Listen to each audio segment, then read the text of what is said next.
అందరికీ నమస్కారం. మిమ్మల్ని ప్రభుత్వం ఎట్లా వేధిస్తుంది అనేది నేను చూశాను. పాదయాత్రలో అంగన్వాడీ టీచర్స్ సంబంధించిన పెద్దలందరూ కూడా వచ్చి నేను కలుస్తాం జరిగింది. వాళ్ళు నాకు రిప్రజెంటేషన్ కూడా ఇస్తాం జరిగింది. ఇప్పుడున్న మిమ్మల్ని అందరినీ ఒకటే ఆలోచించమంటున్నా, 2014 నుంచి 19 మధ్యన మీకు ఏనాడు ఇబ్బంది లేకుండా ఆనాటి ముఖ్యమంత్రి బాబు గారు మీరు ఎప్పుడు వేతనాలు పెంచాలన్నా మీరు రోడ్ ఎక్కుతున్నారంటేనే జియో ఇష్యూ చేశారు. ఎందుకంటే మనందరం ఒక్కరమే, మనందరం ఆంధ్రులమే. మన సమస్యలు మనం పరిష్కరించుకోవాలి తప్ప ఏ తెల్లోడో ఢిల్లీడో చేయడు కదా. మనం కూర్చుని మన సమస్యలు పరిష్కరించుకోవాలి. మీరు సమాజంలో చాలా కీలకమైన పాత్ర వహిస్తున్నారు. నాకు 8 సంవత్సరాల బాబు ఉన్నాడు. బ్రహ్మని ఎప్పుడు చెప్పేది, చిన్నప్పుడు మొదటి 3-4 సంవత్సరాలు కీలకమైన 3-4 సంవత్సరాలు. అప్పుడు పిల్లల ఆలోచనలు ఎట్లా మోల్డ్ చేస్తాం, దాన్ని బట్టి భవిష్యత్తు వాళ్ళు అట్లా ప్రవర్తిస్తారని బ్రహ్మని నాకు పదే చెప్పేది. అందుకే అంగన్వాడీ టీచర్లకి చాలా కీలకమైన పాత్ర సమాజంలో ఉంది. ఈ రోజు ఈ ప్రభుత్వం ఇట్లా మిమ్మల్ని వేధిస్తాం, బలవంతం ఓపెన్ చేస్తాం, ధర్నా కూర్చుంటే కేసులు పెడతాం, చాలా చాలా బాధాకరం. అన్ని సమస్యలు ఒకేసారి పరిష్కారం అవు, కానీ 1-2 అవసరం 10 సార్లు కూర్చుని మన సమస్యలు మనం పరిష్కరించుకోవాలి తప్ప ఇట్లా అందరూ రోడ్డెక్కే పరిస్థితి రాకుండా చూసుకోవాల్సిన బాధ్యత ప్రభుత్వాల పైన ఉంది. ఆనాడు బాబు గారి వేతనాలే తప్ప మళ్ళీ పెరగలేదు. ఆనాడు పక్క రాష్ట్రాలతో పోటీ పడి ఉండేది మన వేతనాలు. కానీ గత 5 సంవత్సరాలు ఈ ప్రభుత్వం పెంచలేదు. నిత్యావసర సరుకుల ధరలన్నీ పెరిగినాయి, అన్ని ధరలు పెరిగినాయి. ఈ రోజు బతికే పరిస్థితి లేకుండా పోయింది.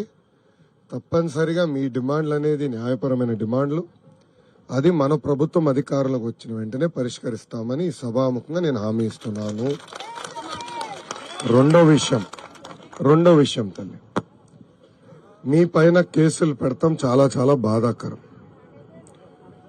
అదే మాకు స్టార్టింగ్ నాకు తెలుసమ్మా, ఎందుకంటే నేను ఇప్పటికీ 3-4 సంఘ పెద్దలు వచ్చినా కలిశారు. పాదయాత్రలో గత 3 రోజులుగా నన్ను కలుస్తున్నారు. ఇట్లా కేసులు పెడుతున్నారు, నా దృష్టికి తీసుకొచ్చారు. ఓపిక పట్టుదల 3 నెలలు మన ప్రభుత్వం వస్తుంది, కేసులన్నీ ఎత్తేస్తాం, ఏం మర్యాద. ఓకేమా? నేను నాడు నేడు ఎప్పుడు మిమ్మల్ని కోరేది ఒకటే ఉంటుంది, పసిబిడ్డలను జాగ్రత్త చూసుకోవాలి, పౌష్టిక ఆహారం ఇవ్వాలి, సమాజం పట్ల ప్రత్యేకంగా మహిళల పట్ల గౌరవించాలనేది అంగన్వాడీ కేంద్రం నుంచి పీజీ వరకు ఉండాలనేది బలంగా నమ్మే వ్యక్తిని. సో దాంట్లో మీరు కీలకమైన పాత్ర వహిస్తున్నారు. మీకు మేము అండగా నిలబడతాం. 3 నెలల ఓపిక బట్టని మన ప్రభుత్వం వస్తుంది. కూర్చుని మాట్లాడుకుని సమస్యలు మనం పరిష్కరించుకుందాం. ఒక ఉదాహరణమ్మా, నేను మీ సేవ ఐటీ శాఖ కింద ఉండేది తల్లి. ఆనాడు మీ సేవ ఆపరేటర్లు ఈమెయిల్ పెట్టారు తల్లి నాకు, అన్న మాకు ఈ సమస్యని చెయ్యకపోతే మేము సమ్మకి వెళ్తాం. కానీ ఎందుకే మీకు అయింది, రాండి ఐటీ సెక్రటరీ గారు కూర్చుంటారు, కూర్చుని మన సమస్యలు మనం పరిష్కరిస్తామని 2 రోజులు పరిష్కరించాం.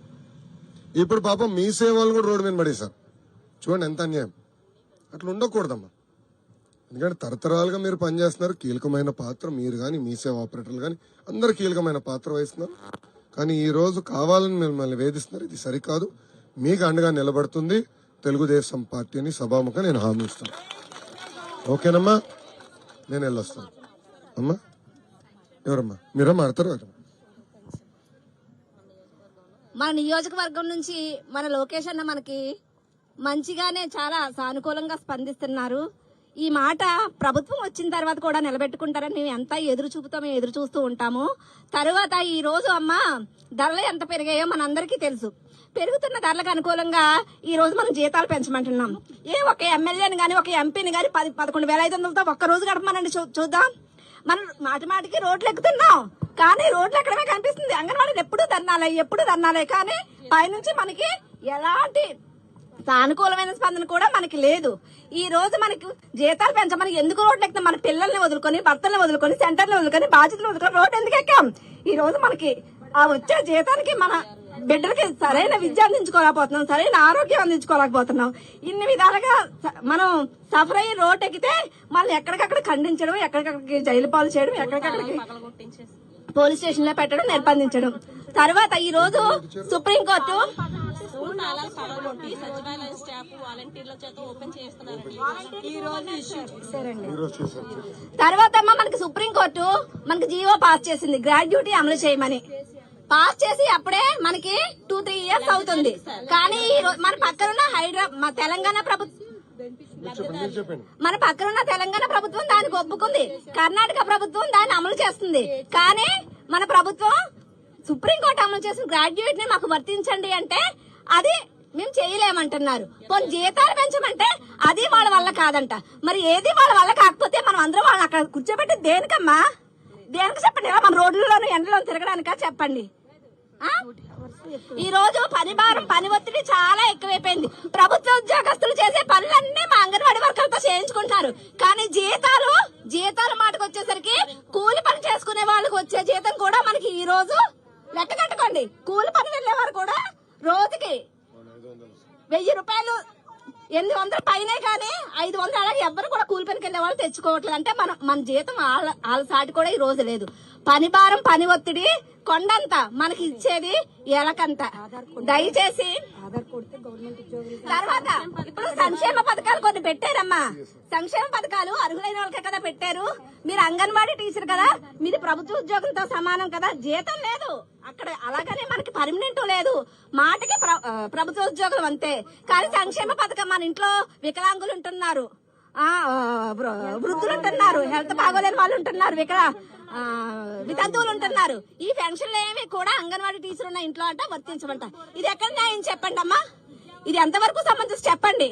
దయచేసి మేము ఈ రోజు ప్రతి ఒక్కరు కూడా తేలిగ్గా మాట్లాడుకుంటారు మేము రోడ్ ఎక్కితే, కానీ మా వెనకాతలు చాలా సమస్యలు ఉంటాయని మేము రోడ్ ఎక్కుతున్నాం. కానీ మాకు అన్ని బాగుండి మాకు సరదా చెప్పండి. ఇలాగ అన్ని వదిలేసుకొని 9 గంటల నుంచి 5 వరకు 3 రోజులు బట్టి ఇలాగ మేము టెంట్లు వేసుకొని చేయడానికి మా ఆడవాళ్ళం మేము వస్తున్నాం అంటే మా కడుపు ఎంత రగిలిపోయి కడుపు ఎంత మండుతుందో కనీసం మీరు అర్థం చేసుకొని మా ఎంత మీరు నిలబడతారని. అలాగే మన నియోజకవర్గంలో 1500 పైగానే అంగన్వాడీ సెంటర్లు ఉన్నాయి. మాకు మేనిఫెస్టో రూపంలో మా సుప్రీంకోర్టు జీవో పాస్ చేసిన గ్రాడ్యుయేటీ మా జీతాల పెంపు మేనిఫెస్టోలో పెడితే గనక మా 1500 కుటుంబాల నుంచి 10,000 ఓట్లు లేవన్నా మనకి పడతాయి. ఈ ఓట్లన్నీ మన ప్రభుత్వానికి వేస్తామనేసి మా యూనియన్ తరఫు నుంచి మేము మాట ఇస్తున్నాం, సపోర్ట్ చేస్తున్నాం. అమ్మ ఒక్క నిమిషం దయచేసి, ఇక్కడ అందరూ కొంచెం ఓపిక వినాలి. మేనిఫెస్టోలో సూపర్ 6 బాబు షూరిటీ, భవిష్యత్ గ్యారంటీ మీకు తెలుసు. ఊరూరు మనలు తిరుగుతున్నారు, తెలుగుదేశం పార్టీ, జనసేన పార్టీలు కలిసి తిరుగుతున్నారు, బాండ్లు ఇస్తున్నారు, గడప గడపకి వచ్చి వివరాలు సేకరించి. అంటే ఇంతమంది రైతులు ఉన్నారా, నిరుద్యోగులు ఉన్నారా, అది తెలుగుదేశం పార్టీ మేనిఫెస్టో అమ్మా. ఇది అష్యూరెన్స్. నేను చెప్తున్నా, అందరు రికార్డ్ చేసుకుంటున్నారు కదా, ఎక్కడ పోతా నేను పరదాలు పరదాలు కట్టుకుని తిరగాలన్న ఆలోచన నాకు లేదు కదా. ఆనాడు అంగన్వాడీ జీతాలు పెంచుతాను మేము మేనిఫెస్టోలో పెట్టలా, కానీ పెంచినాం కదా, అవునా కాదా తల్లి? అవసరమైన సరుకులు సకాలంగా అందించే వాళ్ళం. నేను పంచాయతీరాజ్ గ్రామీణాభివృద్ధి శాఖ మంత్రి ఉన్నప్పుడు అంగన్వాడీ భవనాలు కట్టాలని యుద్ధ ప్రాతిపదికంగా ఆనాడు పాపం పంచాయతీరాజ్ సిబ్బంది ద్వారా కట్టించాం కదా. అవన్నీ మేము మేనిఫెస్టోలో పెట్టామా? లేదు. మీరు చాలా కీలకమైన పాత్ర సమాజంలో వహిస్తున్నారు, దాంట్లో ఎలాంటి సందేహం లేదు. మీకు మేము అండగా నిలబడతామని నేను హామీ ఇస్తున్నాను. మీరు మళ్ళీ రోడ్ ఎక్కకుండా చేసే బాధ్యత మేము తీసుకుంటాం తల్లి. ఓకేనమ్మా? థ్యాంక్ యూ అమ్మా. ఏమనుకోదు, పట్నంకి వెళ్ళాలి. ఓకేమ్మా, థ్యాంక్ యూ.